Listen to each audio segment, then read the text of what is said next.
By the way, this is very critical, and I would like to let you know that very many people who are hurting, 90% are hurting because of failed relationships, whether it is the family relationship, work relationship, school relationships, peer relationships, or what you're basically asking about right now in terms of love or romantic relationships. It is important to note that relationships do come to an end. Not all relationships work. Some work, some don't. And there are many reasons why some relationships will work and others will not work. For example, the foundation of a relationship determines how it will progress. Sometimes the interference, even of a very family-founded relationship, depends on how maybe people cope with change, because there are those people who start strong and end very, very poisonous. You find that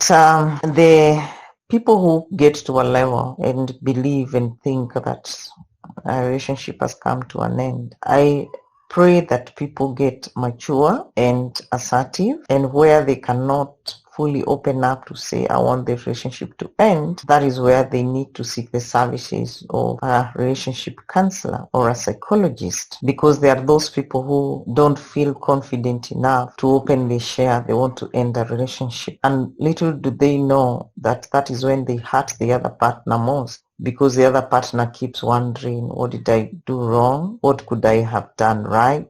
And will I fail in the next relationship? And unless someone is a sadist, it is very helpful to let your partner know why you want to end the relationship. And so those who can't, because of many fears or personality differences, for example, people we call sanguines can easily tell you, I'm fed up with this relationship, and sometimes not caring how you feel. The cholerics will definitely also tell you, and sometimes they even have a guide. They tell you how you're going to end that relationship, because for them they're goal oriented, and once they're done with a task, the better for them to move on. The people we call phlegmatics, the peace lovers, the peacemakers, the democrats, and the melancholics, the ones who keep whining, ruminating over issues, might take a little bit longer to tell their partner. These are some of the things people don't know when they're getting into relationships. They don't even know which personality is my partner. Sometimes it depends on many factors like age, how you met, probably professional backgrounds. There are many factors. However, a relationship is a relationship. We have seen professors hurting professors, doctors hurting doctors. We have seen lay people, because love is a different ball game. It's more of an emotional engagement than a cognitive engagement. So the desire to actually marry, the cognitive, the spiritual, and the physical, is very high in relationships. But that is where we see a very big gap. And so if one wants to truly end a relationship, the first thing is to be true to yourself. Do I really want to end it? And there's nothing wrong with you going to see a counselor as an individual when you want to end a relationship, so that you can be very clear, and then you can have support on how to deliver the message, because the other partner, maybe you can look at them and see they have no clue at all, and yet the devastation that might follow is gonna be worse. And even if you wanted to end that relationship and move on, you might be followed by guilt, overwhelming guilt for having maybe hurt someone. And in worse situation, we have seen people take their own life or even kill their loved ones. So one, if you seek help, then you can invite your partner and prepare them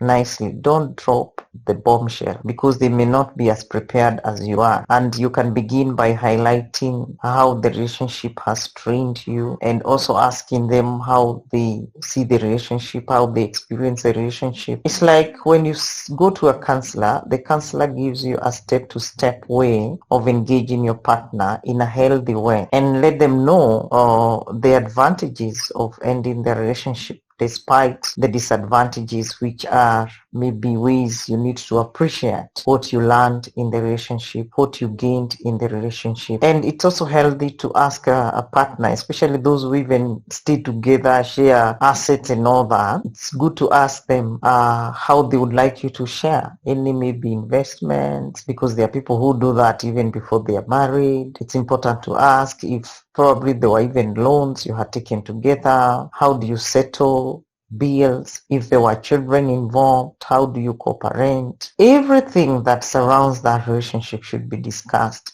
on going forward. How about maybe even giving timelines? Because as much as people are ending a relationship, it's good to have smart goals. Maybe in the first 2 weeks, let us just discuss how this affects both of us. In the other week, we encourage people not to be in a hurry to quit, because if you're in a hurry, you live with some unresolved issues and you live without complete closure. And so tomorrow, some of the things that you never dealt with that were unresolved will basically follow you. It is also important to discuss about who knew about the relationship. How do you deal with them? Because very many people don't know when you end a relationship, any other person that was involved in that relationship is also affected. Sometimes friendships are broken, family ties are broken, and worse, even relationships at work, especially those people who relate together at the workplace. You realize maybe there were colleagues that knew about the relationship. Now it has ended. They don't know how to deal with you. So it's both of you who need to come out and share how you need to end your relationship, in consideration to other partners who were aware of that relationship. And that includes children, for those that have children. And I want to be very categorical here. Children have nothing to do with your relationship. Breakups, love, and those high and low moments, kindly keep them off of any of your conflicts. Don't even tell on your partner to your children, because you're only poisoning them for things that they don't know about, for things that they don't have the capacity to carry. Let children be children. And if there are situations where you see the children really want to be with both of you, have an agreement, because they need both of you, especially those who are in relationships marital in nature, or where they had involved their children. The other thing in the amicable closure of relationships that is important to consider is how both of you will be affected. Don't be shy. You met, did things together. So I don't see why you shouldn't also, without shame, discuss how this is going to affect you. And if people knew that they can do this together, they don't even need our services, because you will heal in the middle. And become aware of a partner who still wants to be clingy, and bring it out calmly and nicely. Don't do it with matharau, because in every relationship, the person who initiates the breakup, in most cases, when the other one is unaware, they get very traumatized, they don't know what to do, and they might fight very hard to keep the relationship. Yet maybe this partner has fully decided to move on. And so by pursuing this partner who wants to go on with their own life, they are doing nothing else but hurting themselves and hurting others, especially like children and even friends, because you'll keep telling them even to help you to bring this person back. And the other thing is to discuss the good times, so that you can live on a high note. Yeah, appreciate maybe how you met, how vulnerable you are, the mistakes you made, and how you have truly discovered you cannot be together. And I have found people, though there are few in this world, and I think the Western world, because of trying to do these things objectively and professionally, they kind of do better than we do. Even talking, even inviting each other at parties, even where children are involved. And my prayer is that we, in our context, the African context, we can borrow a leaf from them, that a relationship can end. And even sharing that when I see with somebody else how I'm gonna feel. The more I acknowledge how I'll feel, the more I acknowledge I'll be affected, the better I can cope, and the better my partner can also cope. So how can one stay happy or positive after a failed relationship? Probably it's you deciding, because your happiness is your responsibility. The other person can try a little bit with the steps I have talked about, and you can agree on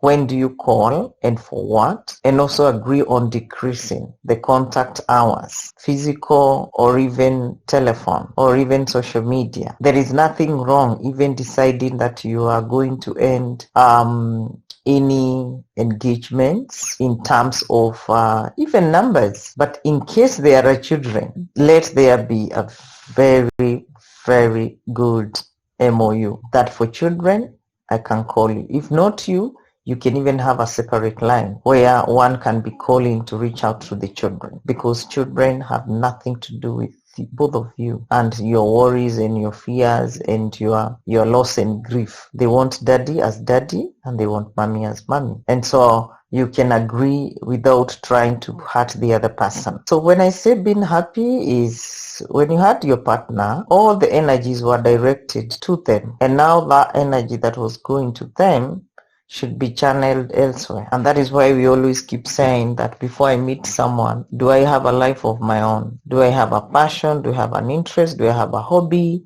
Do I have a job I enjoy? Do I have a group like church fellowships? Do I have growth groups that I can join? Can I join a course? Because that energy that was directed towards that person, if it has nowhere else to be channeled, you're definitely going to feel the emptiness. And once you feel that you no longer hurt when you think about them or see them or even imagine them with somebody else, then you can even try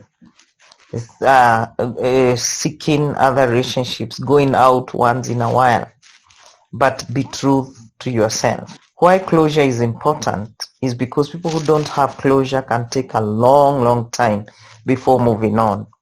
And yet there are people who also want to leave you in limbo, that you keep guessing that they are going to come back. I would like to tell people who have been left especially, do not peg your happiness, do not peg your future on the person who left you, especially unceremoniously. Either they were afraid to tell you, or they wanted to hurt you, or they are cowards. And so the more you keep clinging on to them, the more you will get hurt and the more you look desperate. There are many signs that show a relationship is coming to an end. You just need to ask, how are we relating? Maybe it is the phone calls you're making, how often, maybe the text you're writing to each other, how often, and the content. Other signs that you can look for is somebody keeping quiet on you. You're talking to them and they're not answering. And sometimes you realize that there are situations that you may find that maybe you had common friends and this person does not want your friends at all. They want to separate you from your friends and totally, like the narcissists, and totally leave you hanging alone. So it's also good to watch out. If there is any abusive treatment, whether it is verbal, physical, emotional, psychological, financial, name it, or there is increased criticism, everything you do is negative, and this you can start feeling you're burning out in this relationship. You're trying, it's like you're the one trying to make it work, so you become fatigued in the relationship. You also start feeling angry and your low self-esteem is decreased. Your self-esteem is decreasing day by day, and finally you feel you have started being depressed, and this is very serious, where you are being drained, you are getting psychologically distressed, and your partner is not bothered at all. Sometimes if it is someone you're living with, they can even go away for days without telling you where they are, and sometimes showing you distaste even in public. They become so toxic to you, and it's very real. It can be seen by everybody. Just know those are very, very clear red flags, and it's up to you to really make a decision, a tough one. And sometimes if you're ending a relationship that may require a legal representation, it will be very helpful if you begin with a counselor, a psychologist, then a mediator. If you have a counselor who is also a certified mediator, use the services for the same. And if the worst comes to the worst, where you need legal representation or redress, go ahead. But if adults are mature enough, emotionally stable, they can end their relationship, just the two of them. And let people know that once a relationship is ended, it does not mean the end of your life. Your life still goes on. But many people, when they love someone, and I want to quote that, they give all, either out of vulnerability, either out of need, either out of childhood trauma issues, or because you see it is the trend or peer pressure and you forget yourself. And so I'd encourage everybody who breaks up in a relationship, or rather who breaks up a relationship, be kind, be compassionate to the person you're living, because you never know whether tomorrow you'll be the one who will be left. The one who will be left, count this as a very beautiful learning experience, and especially for the young ones, the young adults, because if you keep pushing to be in a relationship that is very, very toxic, you will have yourself to blame. Don't walk this journey alone, and that is why we do have counselors. And you can visit my YouTube channel, Dr. Susan Gitau, and pick tips that can help. And one of the things I would like to say, don't walk alone. Look for who to walk with as you move on after a failed relationship. Thank you. I would like you to subscribe to my YouTube channel, Dr. Susan Gitau, where you will access mental health tips every week, every month, every year. Thank you.